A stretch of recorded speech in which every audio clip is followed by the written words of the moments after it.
Kejadian pasal 34. Dina dan Sikem.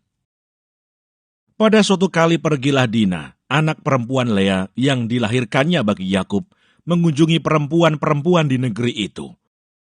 Ketika itu terlihatlah ia oleh Sikem, anak Hemor, orang Hewi, raja negeri itu. Lalu Dina itu dilarikannya dan diperkosanya. Tetapi terikatlah hatinya kepada Dina, anak Yakub. Ia cinta kepada gadis itu, lalu menenangkan hati gadis itu. Sebab itu berkatalah Sikem kepada Hemor ayahnya, "Ambillah bagiku gadis ini untuk menjadi istriku." Kedengaranlah kepada Yakub bahwa Sikem mencemari Dina, tetapi anak-anaknya ada di padang menjaga ternaknya. Jadi Yakub mendiamkan soal itu sampai mereka pulang. Lalu Hemor ayah Sikem pergi mendapatkan Yakub untuk berbicara dengan dia. Sementara itu anak-anak Yakub pulang dari padang, dan sesudah mendengar peristiwa itu, orang-orang ini sakit hati dan sangat marah, karena Sikem telah berbuat noda di antara orang Israel dengan memperkosa anak perempuan Yakub, sebab yang demikian itu tidak patut dilakukan. Berbicaralah Hemor kepada mereka itu, "Hati Sikem anakku mengingini anakmu. Kiranya kamu memberikan dia kepadanya menjadi istrinya, dan biarlah kita ambil-mengambil. Berikanlah gadis-gadis kamu kepada kami, dan ambillah gadis-gadis kami. Tinggallah pada kami. Negeri ini terbuka untuk kamu. Tinggallah di sini. Jalanilah negeri ini dengan bebas, dan menetaplah di sini." Lalu Sikem berkata kepada ayah anak itu dan kepada kakak-kakaknya, "Biarlah kiranya aku mendapat kasihmu. Aku akan memberikan kepadamu apa yang kamu minta, walaupun kamu bebankan kepadaku uang jujuran dan uang mahar seberapa banyak pun. Aku akan memberikan apa yang kamu minta, tetapi berilah gadis itu kepadaku menjadi istriku." Lalu anak-anak Yakub menjawab Sikem dan Hemor ayahnya dengan tipu muslihat. Karena Sikem telah mencemari Dina, adik mereka itu, berkatalah mereka kepada kedua orang itu, "Kami tidak dapat berbuat demikian, memberikan adik kami kepada seorang laki-laki yang tidak bersunat, sebab hal itu aib bagi kami. Hanyalah dengan syarat ini kami dapat menyetujui permintaanmu. Kamu harus sama seperti kami, yaitu setiap laki-laki di antara kamu harus disunat. Barulah kami akan memberikan gadis-gadis kami kepada kamu, dan mengambil gadis-gadis kamu. Maka kami akan tinggal padamu, dan kita akan menjadi satu bangsa. Tetapi jika kamu tidak mendengarkan perkataan kami, dan kamu tidak disunat, maka kami akan mengambil kembali anak itu, lalu pergi." Lalu Hemor dan Sikem anak Hemor menyetujui usul mereka, dan orang muda itu tidak bertangguh melakukannya, sebab ia suka kepada anak Yakub, lagi pula ia seorang yang paling dihormati di antara seluruh kaum keluarganya. Lalu pergilah Hemor dan Sikem anaknya itu ke pintu gerbang kota mereka, dan mereka berbicara kepada penduduk kota itu, "Orang-orang itu mau hidup damai dengan kita. Biarlah mereka tinggal di negeri ini dan menjalaninya dengan bebas. Bukankah negeri ini cukup luas untuk mereka? Maka kita dapat mengambil gadis-gadis mereka menjadi istri kita, dan kita dapat memberikan gadis-gadis kita kepada mereka. Namun hanya dengan syarat ini, orang-orang itu setuju tinggal bersama-sama dengan kita, sehingga kita menjadi satu bangsa, yaitu setiap laki-laki di antara kita harus disunat seperti mereka bersunat. Ternak mereka, harta benda mereka, dan segala hewan mereka, bukankah semuanya itu akan menjadi milik kita? Hanya biarlah kita menyetujui permintaan mereka, sehingga mereka tetap tinggal pada kita." Maka usul Hemor dan Sikem, anaknya itu, didengarkan oleh semua orang yang datang berkumpul di pintu gerbang kota itu. Lalu disunatlah setiap laki-laki, yakni setiap orang dewasa di kota itu. Pada hari ketiga, ketika mereka sedang menderita kesakitan, datanglah dua orang anak Yakub, yaitu Simeon dan Levi, kakak-kakak Dina, setelah masing-masing mengambil pedangnya, menyerang kota itu dengan tidak takut-takut serta membunuh setiap laki-laki. Juga Hemor dan Sikem anaknya dibunuh mereka dengan mata pedang, dan mereka mengambil Dina dari rumah Sikem lalu pergi. Kemudian datanglah anak-anak Yakub merampasi orang-orang yang terbunuh itu, lalu menjarah kota itu, karena adik mereka telah dicemari. Kambing dombanya dan lembu sapinya, keledainya dan segala yang di dalam dan di luar kota itu dibawa mereka. Segala kekayaannya semua anaknya dan perempuannya ditawan dan dijarah mereka, juga seluruhnya yang ada di rumah-rumah. Yakub berkata kepada Simeon dan Levi, "Kamu telah mencelakakan aku dengan membusukkan namaku kepada penduduk negeri ini, kepada orang Kanaan dan orang Feris, padahal kita ini hanya sedikit jumlahnya. Apabila mereka bersekutu melawan kita, tentulah mereka akan memukul kita kalah, dan kita akan dipunahkan, aku beserta seisi rumahku." Tetapi jawab mereka, "Mengapa adik kita diperlakukannya sebagai seorang perempuan sundal?"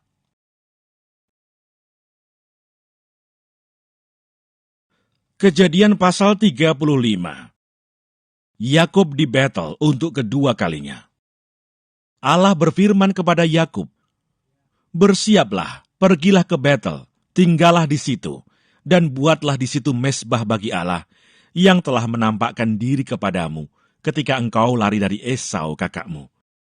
Lalu berkatalah Yakub kepada seisi rumahnya, dan kepada semua orang yang bersama-sama dengan dia, "Jauhkanlah dewa-dewa asing yang ada di tengah-tengah kamu. Tahirkanlah dirimu, dan tukarlah pakaianmu. Marilah kita bersiap dan pergi ke Betel. Aku akan membuat mezbah di situ bagi Allah, yang telah menjawab aku pada masa kesesakanku, dan yang telah menyertai aku di jalan yang kutempuh." Mereka menyerahkan kepada Yakub segala dewa asing yang dipunyai mereka, dan anting-anting yang ada pada telinga mereka. Lalu Yakub menanamnya di bawah pohon besar yang dekat Sikem. Sesudah itu berangkatlah mereka, dan kedahsyatan yang dari Allah meliputi kota-kota sekeliling mereka, sehingga anak-anak Yakub tidak dikejar. Lalu sampailah Yakub ke Luz yang di tanah Kanaan, yaitu Betel.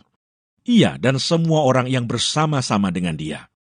Didirikannya mezbah di situ, dan dinamainyalah tempat itu El Betel, karena Allah telah menyatakan diri kepadanya di situ, ketika ia lari terhadap kakaknya. Ketika Deborah, inang pengasuh Ribka, mati, dikuburkanlah ia di sebelah hilir Betel di bawah pohon besar, yang dinamai orang pohon besar penangisan. Setelah Yakub datang dari Padan Aram, maka Allah menampakkan diri pula kepadanya dan memberkati dia. Firman Allah kepadanya, "Namamu Yakub, dari sekarang namamu bukan lagi Yakub, melainkan Israel. Itulah yang akan menjadi namamu." Maka Allah menamai dia Israel. Lagi firman Allah kepadanya, "Akulah Allah yang Maha Kuasa, beranak cuculah dan bertambah banyak. Satu bangsa, bahkan sekumpulan bangsa-bangsa akan terjadi daripadamu, dan raja-raja akan berasal daripadamu. Dan negeri ini yang telah kuberikan kepada Abraham dan kepada Ishak, akan kuberikan kepadamu dan juga kepada keturunanmu." Lalu naiklah Allah meninggalkan Yakub dari tempat ia berfirman kepadanya. Kemudian Yakub mendirikan tugu di tempat itu, yakni tugu batu. Ia mempersembahkan korban curahan dan menuangkan minyak di atasnya. Yakub menamai tempat di mana Allah telah berfirman kepadanya, Betel. Kelahiran Benyamin, Rahel mati. Sesudah itu berangkatlah mereka dari Betel. Ketika mereka tidak berapa jauh lagi dari Efrata, bersalinlah Rahel, dan bersalinnya itu sangat sukar. Sedang ia sangat sukar bersalin, berkatalah bidan kepadanya, "Janganlah takut, sekali ini pun anak laki-laki yang kau dapat." Dan ketika ia hendak mengembuskan nafas sebab ia mati kemudian, diberikannya nama Ben-Oni kepada anak itu. Tetapi ayahnya menamainya Benyamin. Demikianlah Rahel mati, lalu ia dikuburkan di sisi jalan ke Efrata, yaitu Bethlehem. Yakub mendirikan tugu di atas kuburnya. Itulah tugu kubur Rahel sampai sekarang. Sesudah itu berangkatlah Israel. Lalu ia memasang kemahnya di seberang Migdal Eder. Ketika Israel diam di negeri ini, terjadilah bahwa Ruben sampai tidur dengan Bilha gundik ayahnya, dan kedengaranlah hal itu kepada Israel. Anak-anak Yakub, Ishak mati. Adapun anak-anak lelaki Yakub, 12 orang jumlahnya. Anak-anak Lea ialah Ruben, anak sulung Yakub. Kemudian Simeon, Levi, Yehuda, Isakar, dan Sebulon. Anak-anak Rahel ialah Yusuf dan Benyamin. Dan anak-anak Bilha, budak perempuan Rahel, ialah Dan serta Naftali. Dan anak-anak Silpa, budak perempuan Lea, ialah Gad dan Asher. Itulah anak-anak lelaki Yakub yang dilahirkan baginya di Padan Aram. Lalu sampailah Yakub kepada Ishak, ayahnya, di Mamre dekat Kiryat Arba. Itulah Hebron, tempat Abraham dan Ishak tinggal sebagai orang asing. Adapun umur Ishak 180 tahun. Lalu meninggallah Ishak. Ia mati dan dikumpulkan kepada kaum leluhurnya. Ia tua dan suntuk umur, maka Esau dan Yakub, anak-anaknya itu, menguburkan dia. Kejadian pasal 36. Keturunan Esau. Inilah keturunan Esau, yaitu Edom. Esau mengambil perempuan-perempuan Kanaan menjadi istrinya, yakni Ada, anak Elon orang Het, dan Oholibama, anak Sibeon orang Hewi, dan Basmat, anak Ismail, adik Nebayot. Ada melahirkan Elifas bagi Esau, dan Basmat melahirkan Rehuel, dan Oholibama melahirkan Yeus, Yaelam, dan Korah. Itulah anak-anak Esau yang lahir baginya di tanah Kanaan. Esau membawa istri-istrinya, anak-anaknya lelaki dan perempuan, dan semua orang yang ada di rumahnya, ternaknya, segala hewannya, dan segala harta bendanya yang telah diperolehnya di tanah Kanaan, lalu pergilah ia ke negeri lain, dan ia meninggalkan Yakub adiknya itu. Sebab harta milik mereka terlalu banyak, sehingga mereka tidak dapat tinggal bersama-sama, dan negeri penumpangan mereka tidak dapat memuat mereka, karena banyaknya ternak mereka itu. Maka menetaplah Esau di pegunungan Seir. Esau itulah Edom. Inilah keturunan Esau, bapa orang Edom di pegunungan Seir. Nama anak-anaknya ialah Elifas, anak Ada istri Esau, Rehuel, anak Basmat istri Esau. Anak-anak Elifas ialah Teman, Omar, Sefu, Gaitam, dan Kenas. Timna adalah gundik Elifas anak Esau. Ia melahirkan Amalek bagi Elifas. Itulah cucu-cucu Ada istri Esau. Inilah anak-anak Rehuel, Nahat, Serah, Syama, dan Misa. Itulah cucu-cucu Basmat istri Esau. Inilah anak-anak Oholibama istri Esau itu, anak Ana, anak Sibeon. Ia melahirkan bagi Esau Yeus, Yaelam, dan Korah. Inilah kepala-kepala kaum Bani Esau, keturunan Elifas anak sulung Esau. Ialah kepala kaum Teman, kepala kaum Omar, kepala kaum Sefu, kepala kaum Kenas, kepala kaum Korah, kepala kaum Gaitam, dan kepala kaum Amalek. Itulah kepala-kepala kaum Elifas di tanah Edom. Itulah keturunan Ada. Inilah keturunan Rehuel anak Esau, kepala kaum Nahat, kepala kaum Serah, kepala kaum Syama, dan kepala kaum Misa.